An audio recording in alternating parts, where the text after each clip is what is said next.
Once upon a time in a far-off kingdom lived a young maiden. I wish. Sad young lad. I wish. And a childless baker and his wife. I wish. You wish to go to the festival? The festival? The King Festival?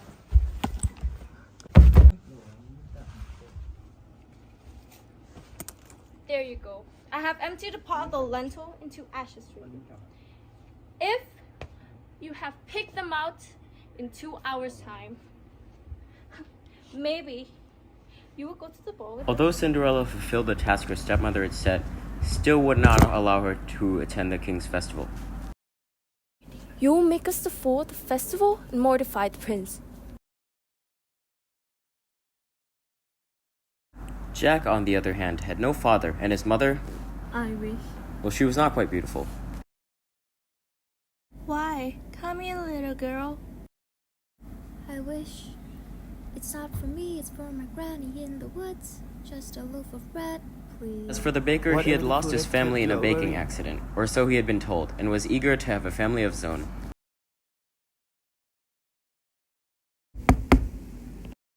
Who's that? It's the witch from next door. Old Enchantress explained that she had placed a spell on their house because the baker's father had stolen beans from her garden. Special magical beans. You wish to have the curse reversed? You'll need a certain potion first. Go back to the woods and bring me back. 1. The cow is white as milk. 2. The cape is red as blood. 3. The hair is yellow as corn. 4. The slipper as pure as gold. Bring me these before the time of midnight in 3 days' time, and I guarantee you'll have a child as perfect as a child can be. Go Cinderella had planted a branch at the grave of her mother, and she visited there so often and wept so much that her tears watered it until it became a handsome tree. Little Red Riding Hood was skipping through the woods on the way to her grandmother's house.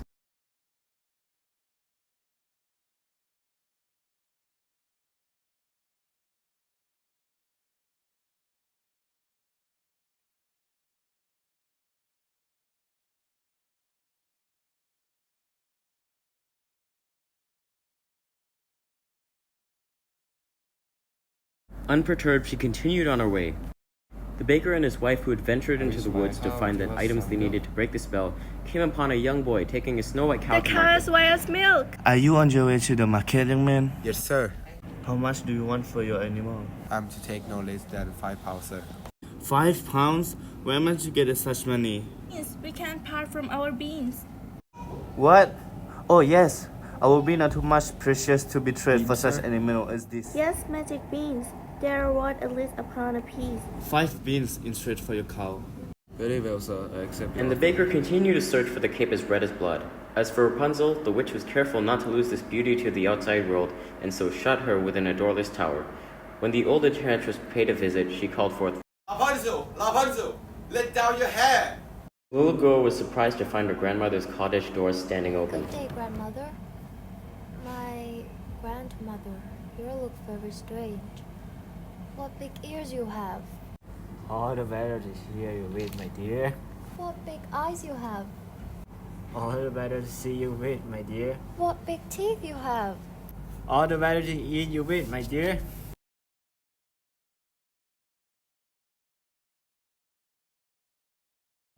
This grandmother has a mighty snarl. Where is the girl? That's no granny, that's a wolf.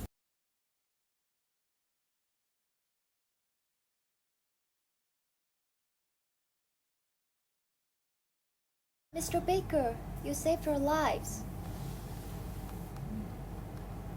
Here. I thought it would keep me safe, but it didn't. Maybe Granny will make me another one from the skin of the wolf. Meanwhile, Jack had returned home without Milky White and with only a handful of beans. for beans. Little did they know, bad those we'll prepare beans for would you. grow into an enormous stalk that would stretch into the heavens. Swinging from his bedroom window, Jack climbed the beanstalk, found the giant's castle, killed the giant, and stole the treasure and escaped back down the stalk, his arms filled with gold.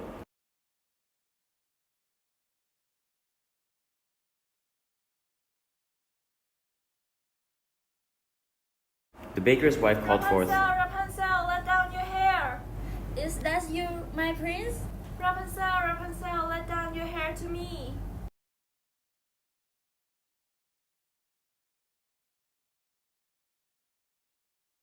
Midnight, and I see a cape and a cow.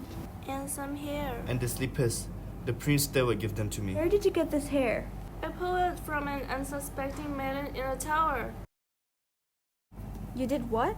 I touched that hair. I must not touch the ingredients. Hair is pale as gold. What about the secret hair of a corn corpse? You haven't touched that?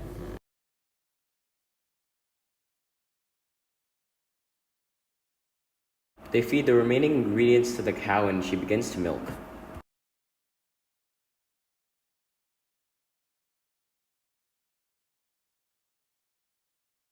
It's working!